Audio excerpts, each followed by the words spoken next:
मैं यहाँ ये कह रहा था कि यदि यदि कोई एक ऐसा अटैकिंग रिएजेंट आ जाए जो इस HCl को निकाल के ले जाए, अगर कोई एक ऐसा रिएजेंट आ जाता है जो इस HCl को निकाल के ले जाए, तो क्या होगा बेटे, जब क्लोरीन यहां से निकल जाएगा तो इस पे पॉजिटिव चार्ज आ जाएगा, और जब H यहां से निकलेगा तो इस पर नेगेटिव चार्ज आ जाएगा।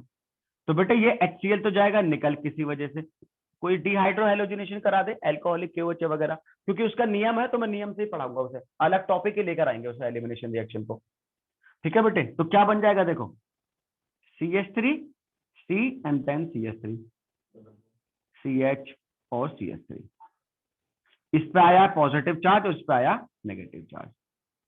और पॉजिटिव और नेगेटिव चार्ज जब जब भी लगातार दो कार्बन एटम पे होंगे, वो हमेशा क्या डेवलप कर लेंगे, एक पाई बॉन्ड हमेशा, और चार्ज इस वजह से खत्म हो जाएंगे। Charge is nothing, they are the presence of electron और एब्सेंस ऑफ इलेक्ट्रॉन।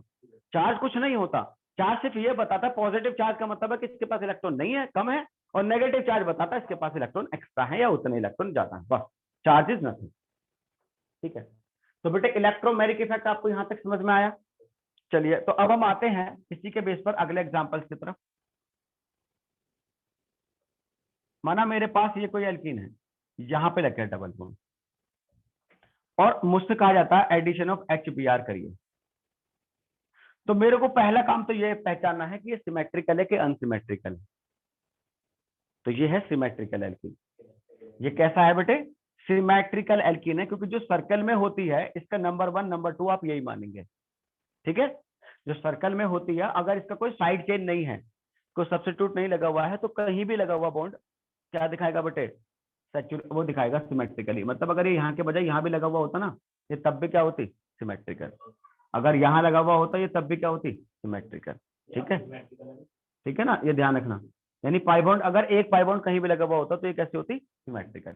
अब आपको पता क्या है बेटे, पाई बॉन्ड शिफ्ट हो जाएंगे किसी एक मोर इलेक्ट्रोनेगेटिव कार्बन की तरफ, जिससे उस पर नेगेटिव चार्ज आ जाएगा, इस पर आ जाएगा पॉजिटिव चार्ज। HBr में हाइड्रोजन पे पॉजिटिव और नेगेटिव चार्ज होती हैं, अपोजिटली चार्ज वालों को जोड़ दो, और जोड़ने के बाद में इस पे आ जाएगा बेटे Br, और यहाँ पे आ जाएगा H।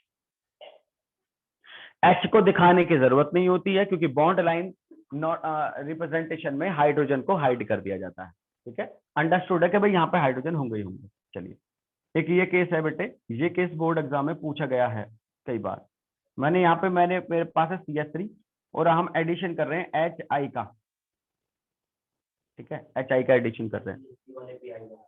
अब यहाँ पे एक्चुअली कंडीशन हो जाती है, ये अनसिमेट्रिकल हो जाता है, क्योंकि ये वाला कार्बन और ये वाला कार्बन सेम नहीं है, ये दोनों अलग अलग है। अब ये केस ऑफ अनसिमेट्रिकल एल्कीन बन गया।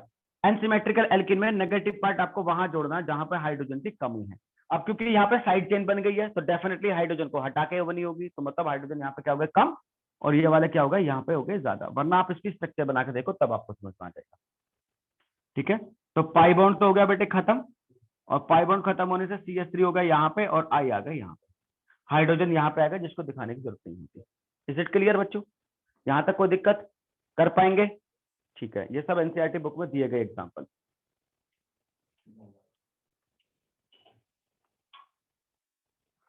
अब हम आते हैं कुछ और केस देखते हैं जरा।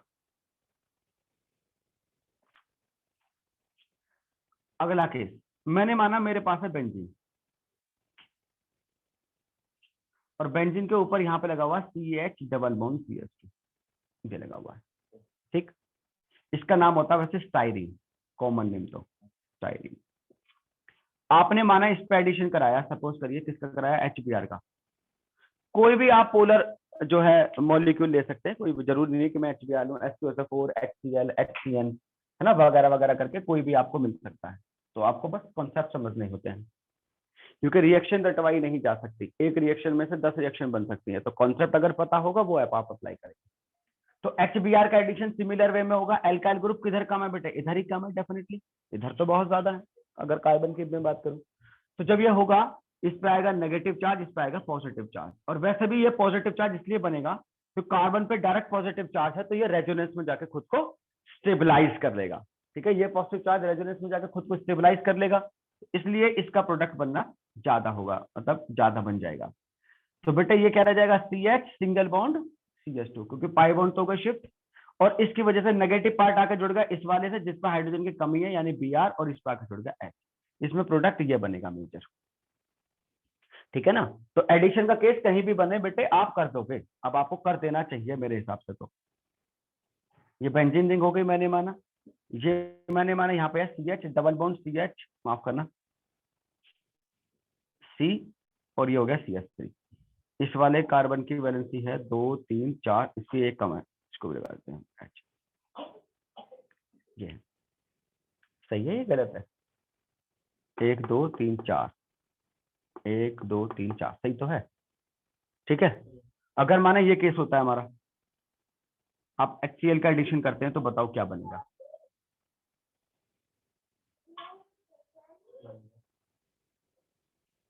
क्या बनेगा बताओ। पाई बॉन्ड हमारे इस बार तो दोनों सेम है, तो पाई बॉन्ड किधर को शिफ्ट होने चाहिए? पाई बॉन्ड अभी भी इधर की तरफ को शिफ्ट होंगे, इस पे नेगेटिव चार्ज, इस पे पॉजिटिव चार्ज, क्योंकि पॉजिटिव चार्ज किस में चला जाएगा? रेजोनेंस में। ठीक है, तो क्योंकि ये रेजोनेंस स्टेबलाइज हो जाएगा, इसलिए बेटे क्या हो जाएगा, यहाँ पे एडिशन हो जाएगा, और ये बन जाएगा CH, सिंगल बॉन्ड CH और सिंगल बॉन्ड CH3। इस पे आके जुड़ जाएगा Cl और यहाँ के जुड़ जाएगा CH। तो क्यों? क्योंकि ये Cl नेगेटिवली चार्ज है, नेगेटिव चार्ज आके जुड़ेगा पॉजिटिव से, और H पर पॉजिटिव चार्ज है, ये जुड़ेगा नेगेटिव से। ठीक है बेटे, क्लियर हुआ बच्चों इलेक्ट्रोमैग्नेटिक इफेक्ट? हाँ, एंड इट्स एप्लीकेशन। ठीक है, तो ये इलेक्ट्रोमैग्नेटिक इफेक्ट भी है, कुछ हद तक इसमें मार्कोनिक एडिशन भी हमने शामिल कर लिया है। हालांकि एडिशन रिएक्शन का जब हम केस पढ़ेंगे तो उसमें हम पढ़ेंगे, क्योंकि डिफरेंट टाइप ऑफ एडिशन मुझे आपको पढ़ाना है। ठीक है, आई होप आपको यहाँ तक बात समझ में आएगी होगी। तो यहाँ से हमने सिर्फ एक बात सीखी है कि यदि अनसिमेट्रिकल एल्कीन है तो नेगेटिव पार्ट मुझे उस कार्बन से जोड़ना है जिस पर हाइड्रोजन की संख्या कम होगी, या जो ज्यादा स्टेबल कार्बोकटाइन बना पा रहा होगा, चाहे वो रेजोनेंस में जाके बनाए, चाहे वो इंडक्टिव इफेक्ट के थ्रू बनाए, चाहे वो हाइपर कंजुगेशन के थ्रू बनाए, तो किसी भी तरीके से बनाए वो स्टेबल कार्बोकटाइन उसे बनाना चाहिए। तो दूसरा उस पर जुड़ता है, स्टेबल के थ्रू बनने वाला प्रोडक्ट हमेशा मेजर होता है। ठीक, चलिए इसके बाद मेरे ख्याल में शायद आपके यहाँ दो वो फैक्ट मुझे और बताने हैं बस बेसिक। एक आपको मुझे बताना हाइपर कंजुगेशन, और एक मुझे बताना आपको इंडक्टिव फैक्ट। ठीक है, इंडक्टिव फैक्ट वाइडली यूज होगा केमिस्ट्री में, हाइपर कंजुगेशन कंपैरेटिवली कम यूज होता है। ठीक है, तो अगला हम पढ़ते हैं बेटे इंडक्टिव इफेक्ट।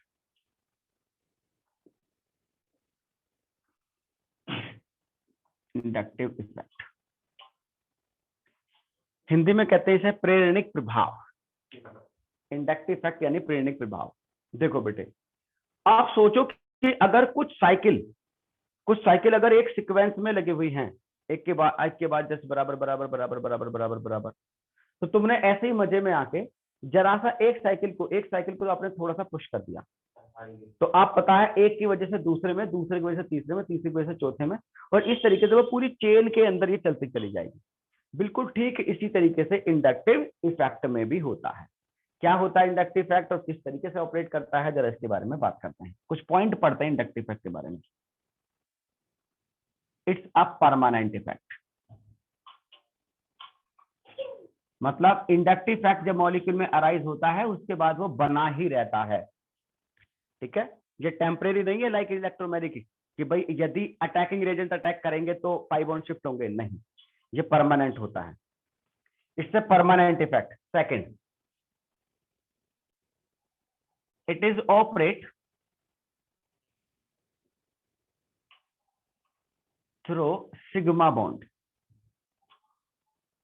वो किसके थ्रू ऑपरेट होता है? Pi bond. ये किसके थ्रू ऑपरेट होता है? सिग्मा बॉन्ड के थ्रू। ठीक है, अगला होता है बेटे, इसमें क्या होता है, electron of sigma bond gets attracted towards electronegative atom या ग्रुप। यानी जो सिग्मा बॉन्ड होते हैं वो किसी एक ऐसे की तरफ को शिफ्ट होते चले जाते हैं जिधर को मोर इलेक्ट्रोनेगेटिव लगा हुआ है। तो मोर इलेक्ट्रोनेगेटिव क्या करता है, शेयर पेड ऑफ इलेक्ट्रॉन को अपने को खींचता है, तो बाकियों के भी वहीं तक चले जाते हैं। ठीक है, it show better effect up to 3-4 carbon atom. हाँ, यानी ज्यादा जो इसका अच्छा प्रभाव आता है वो तीसरे कार्बन तक आता है, चौथे तक आते आते खत्म, और पांचवें पे बिल्कुल नहीं होता ऑलमोस्ट। ठीक है, next, it is shown by हम क्या करते हैं, एक ऐसे लगा के ये इस तरीके से दिखाते हैं। अगर इलेक्ट्रॉन की शिफ्टिंग इधर डायरेक्शन में हो रही है सिग्मा की, तो इससे दिखाएंगे, इस एरो से। और यदि बाय द वे इस डायरेक्शन में हो रही है तो बेटे इससे दिखाते हैं, तो ये एरो से दिखाया जाता है। It is shown by this arrow. ठीक है बेटे, तो इंडक्टिव इफेक्ट कैसा होता है, परमानेंट इफेक्ट होता है, सिग्मा बॉन्ड में ऑपरेट होता है, सिग्मा बॉन्ड के जो इलेक्ट्रॉन है मोर इलेक्ट्रोनेगेटिव की तरफ को खींचते चले जाते हैं। बेटर इफेक्ट 3-4 कार्बन एटम तक आता है। It is shown by this effect.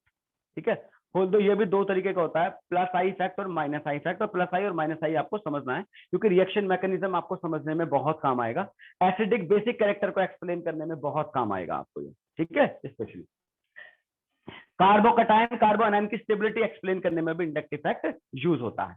तो ये कई जगह इसकी एप्लीकेशन है। ठीक है, तो इसमें क्या होता है, electrons gets attracted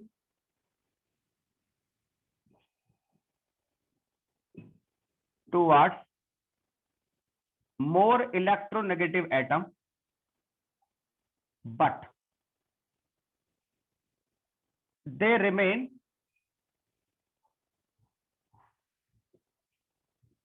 in their atomic orbital। मतलब इलेक्ट्रॉन खींचते हैं, ऑर्बिटल छोड़ के नहीं चले जाते हैं। ठीक है, चलिए एग्जाम्पल समझते हैं। एग्जाम्पल, मैंने माना मेरे पास कोई एक मॉलिक्यूल है CH3 CH2 CH2 CH। तो अब मुझे पता है इस एंड पे जो ये कार्बन और क्लोरीन का बॉन्ड है ये पोलर कोवेलेंट बॉन्ड है, क्योंकि इन दोनों की इलेक्ट्रोनेगेटिविटी में डिफरेंस है। ये वाला carbon carbon bond non polar है। द रीजन इज दैट कि कार्बन और कार्बन की इलेक्ट्रोनेगेटिविटी सेम है। अब क्योंकि सेम इलेक्ट्रोनेगेटिविटी है इसलिए कोई इलेक्ट्रॉनिक डिस्टर्बेंस क्रिएट नहीं होगा, बट क्योंकि यहाँ पे इलेक्ट्रोनेगेटिविटी का डिफरेंस है तो इसलिए क्या करता है पता है, क्लोरीन क्या करता है, chlorine share paid of electron को अपनी ओर को खींच लेता है। जबकि शुरुआत में इनके म्यूचुअल शेयरिंग ऑफ इलेक्ट्रॉन हुई थी, इसलिए इलेक्ट्रॉन बीच में हुए थे, है ना। तो मैंने इसलिए ये वाली लाइन लिखी है कि इलेक्ट्रॉन खींच जाते हैं but they remain in their orbital. मतलब कार्बन का जो इलेक्ट्रॉन है वो कार्बन के ही ऑर्बिटल में है, वो खींच गया है क्लोरीन की तरफ को। अब क्लोरीन की तरफ इलेक्ट्रॉन डेंसिटी बढ़ने की वजह से क्लोरीन के अंदर नेगेटिव चार्ज डेवलप हो गया। तो इस कार्बन पे कैसा चार्ज आ गया बेटे, पॉजिटिव चार्ज। इन पे partial positive partial negative charge होते हैं, जबकि इलेक्ट्रोमेरिक में जो चार्ज आता है वो एक्चुअल चार्ज आता है, क्योंकि पाई बॉन्ड पूरा शिफ्ट हो जाता है। यहाँ पे खींचा है, शिफ्ट नहीं हुआ है, वहां पे इलेक्ट्रॉन चले ही जाते हैं दूसरे के पास। तो ये दोनों में अंतर है। अब क्योंकि इस वाले कार्बन पे पॉजिटिव चार्ज आ गया है तो ये कार्बन हो गया इलेक्ट्रॉन डेफिशिएंट, मतलब इसके पास हो गई इलेक्ट्रॉनों की कमी। तो आपको पता है एल्काइल ग्रुप इलेक्ट्रॉन डोनेटिंग होते हैं, तो ये वाला कार्बन जो है, ये वाला कार्बन इस वाले कार्बन के इलेक्ट्रॉन को अपनी ओर को खींच लेता है in order to attain stability. ठीक है, जिसकी वजह से इस वाले कार्बन के इलेक्ट्रॉन अब इधर को खींच गए, जैसे इसके खींचे थे ऐसे इसके खींच गए, तो हल्का सा चार्ज इस वाले कार्बन पे भी डेवलप हो जाएगा। अब क्योंकि इस वाले कार्बन के इलेक्ट्रॉन इसने खींच लिए, इस पे कमी हो गई, तो ये अपने बराबर वाले कार्बन के इलेक्ट्रॉन खींच लेता है, जिसकी वजह से हल्का सा पॉजिटिव चार्ज इस पे डेवलप हो जाएगा। तो बेटे यहां पोलैरिटी की वजह से इस पे चार्ज आया, इसने अपने बराबर के खींचे, इस पे आया, इसने अपने बराबर के खींचे, इस पे आया। तो इस इफेक्ट को हम इंडक्टिव इफेक्ट यानी प्रेरणिक प्रभाव कहते हैं, क्योंकि एक की वजह से दूसरे पे आता, दूसरा तीसरे खींच लेता, तीसरा चौथे के खींच लेता है। अब ये ध्यान रखना बेटे, जैसे जैसे डिस्टेंस इधर को जाने पर बढ़ेगी वैसे वैसे इंडक्टिव इफेक्ट खत्म होता चला जाएगा, इंडक्टिव इफेक्ट डिक्रीज, क्योंकि ये 3 कार्बन तक है, यहां तक तो बहुत अच्छा रहता है। इसके बाद यदि मैं यहाँ पर 4 5 6 7 8 कार्बन लगा दूं तो वो इफेक्ट बिल्कुल नेग्लिजिबल हो जाएगा। ठीक है, जैसे आप लोहे की रोड को यदि आप गर्म करो तो जहां से आप गर्म करोगे वो बहुत गर्म, उसके पीछे तक और गर्म, लेकिन जितना पीछे चलते चले जाओगे उतना वहां से ठंडा होता जाएगा। ठीक है, ये इंडक्टिव इफेक्ट होता है। इस वाले इफेक्ट को हम कैसे कहते हैं पता है आपको? इसे हम कहते हैं माइनस आई इफेक्ट। यानी यदि किसी एक एंड पर इलेक्ट्रॉन विदड्रॉइंग ग्रुप लगा हुआ होगा, तो अगर इलेक्ट्रॉन विदड्रॉइंग ग्रुप लगा हुआ होगा तो वो क्योंकि इलेक्ट्रॉन खींच के नेगेटिवली चार्ज दिखाएगा, इसलिए इस इफेक्ट को हम क्या कहते हैं? Minus I effect. अब हम देखते हैं बेटे प्लस आई इफेक्ट को। मतलब इसमें होना कुछ नहीं है, बस इलेक्ट्रॉन की शिफ्टिंग है, इलेक्ट्रॉन का अट्रैक्शन डेवलप होता है। मैंने माना कि यहां पर कोई एक ऐसा एटम लग गया है Z। अब ये जो Z है ये लेस इलेक्ट्रोनेगेटिव है देन दी कार्बन। तो क्योंकि इसकी इलेक्ट्रोनेगेटिविटी कम है, मैंने माना कोई मेटेलिक एटम है, लाइक लिथियम है, सोडियम है, मैग्नीशियम है, बेरिलियम है, कुछ मेटल कोवेलेंट बॉन्ड बना सकते हैं, उनके केस में हो जाता है। ग्रिग्नार्ड रिएजेंट में भी ये चीज आती है, मैं आपको बताऊंगा अभी, है ना। तो बेटे क्या होगा, ये ग्रुप मैंने माना Z कैसा है? इलेक्ट्रॉन डोनेटिंग ग्रुप है। This Z is electron donating group, ये इलेक्ट्रॉन डोनेटिंग है। तो फिर ये इलेक्ट्रॉन विड्रॉइंग हो जाएगा। इस बार इसने क्या किया, इसने शेयर पेड ऑफ इलेक्ट्रॉनों को अपनी ओर को खींच लिया, यानी जो इलेक्ट्रॉन इन दोनों के बीच में एक्चुअली होने चाहिए थे म्यूचुअली, अब ये क्या किया, कार्बन ने इन्हें अपनी ओर को खींच लिया। क्योंकि कार्बन ने अपनी ओर को खींच लिया, इसलिए इस कार्बन पर हल्का सा पार्शियल नेगेटिव चार्ज डेवलप हो जाएगा, क्योंकि खींचा है, इसके पास आए नहीं है, परमानेंट नहीं आए। तुम साइकिल मांग के लाए और साइकिल तुम्हारे पापा ने दिलवानी नहीं है, अंतर है। मांग के लाने पर तुम अगर अपनी गर्लफ्रेंड के सामने स्टाइल मारो नो, हाँ भाई मेरी साइकिल है स्टाइल, है ना, तो तुम्हारी ना वो आकर मांग बिले में, ऐसी बहुत सारी वीडियो चलती है, वो लड़की कार के पास खड़ी रहेगी, गाड़ी लेके चल दे वो अपनी, है ना, बेइज्जती करे उसकी, ठीक है। तो बेटे इस पर आ गया नेगेटिव चार्ज। अब क्योंकि इस पे नेगेटिव चार्ज आ गया तो ये क्या करेगा, अपने बराबर वाले पे शिफ्ट कर देगा, क्योंकि इस पे एक्सेसिव ऑफ इलेक्ट्रॉन हो जाएंगे, तो ये क्या करेगा, इसको शिफ्ट कर देगा, है ना। अब ये जब इस पे शिफ्ट कर देगा तो हल्का सा पार्शियल नेगेटिव चार्ज इस कार्बन पे डेवलप हो जाएगा। अब जब इस पे हो जाएगा तो ये अपने बराबर वाले पे शिफ्ट कर देगा।